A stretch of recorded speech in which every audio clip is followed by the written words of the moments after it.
From Washington, this is VOA News.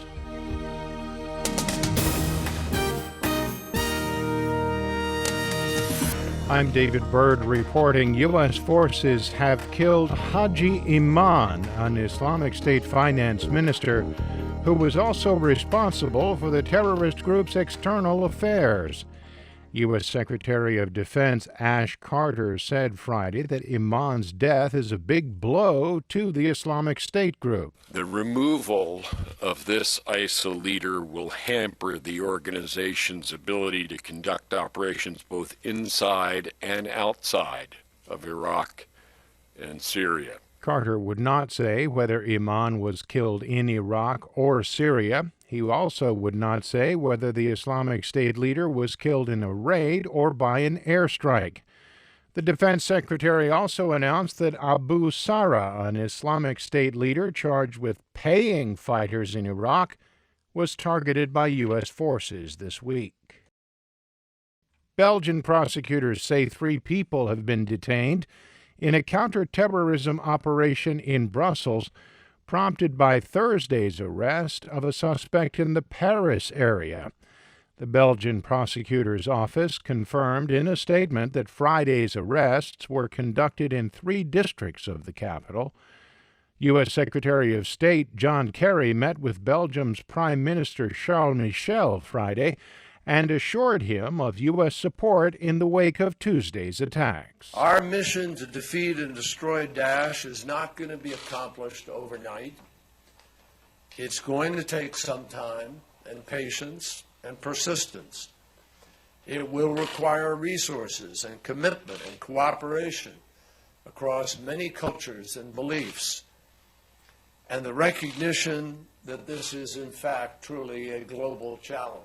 Kerry also laid a wreath at the Brussels airport, one of 2 sites rocked by bombings that left more than 30 people dead. For more, visit our website. This is VOA News. At least 29 people were killed and 60 others wounded Friday when a suicide bomber blew himself up in a soccer stadium south of Baghdad.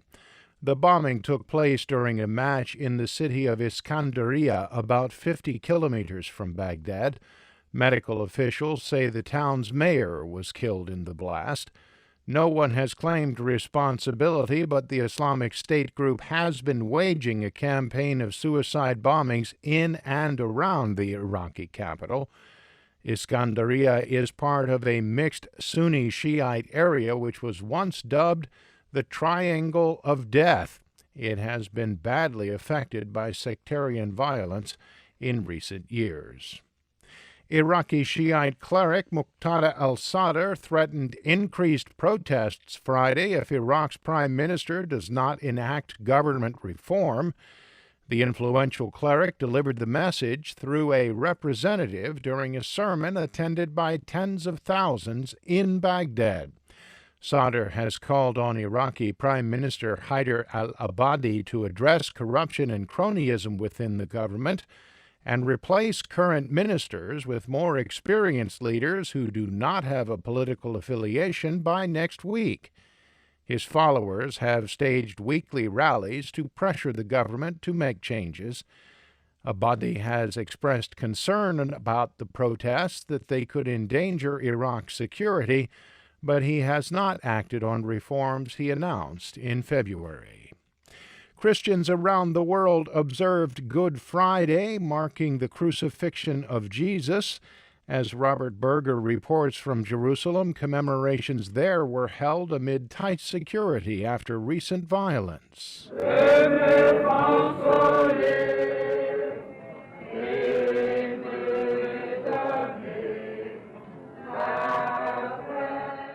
Pilgrims from around the world marched in the traditional Good Friday procession in Jerusalem's Old City, many of them carrying big wooden crosses. They made their way through the narrow cobblestone streets of the Via Dolorosa, or Way of Sorrows, singing hymns and reading scripture as they visited the 14 stations of the cross. The procession wound up at the ancient Church of the Holy Sepulchre, the traditional site of Jesus' crucifixion. It is there on Easter Sunday that Christians will celebrate the resurrection. Robert Berger for VOA News, Jerusalem. For the first time since the start of the AIDS epidemic, it appears scientists are on the verge of a cure, actually eliminating the lethal virus from the body of infected individuals. Scientists have engineered a gene editing technique called CRISPR-Cas9 to cut the viral DNA from immune cells.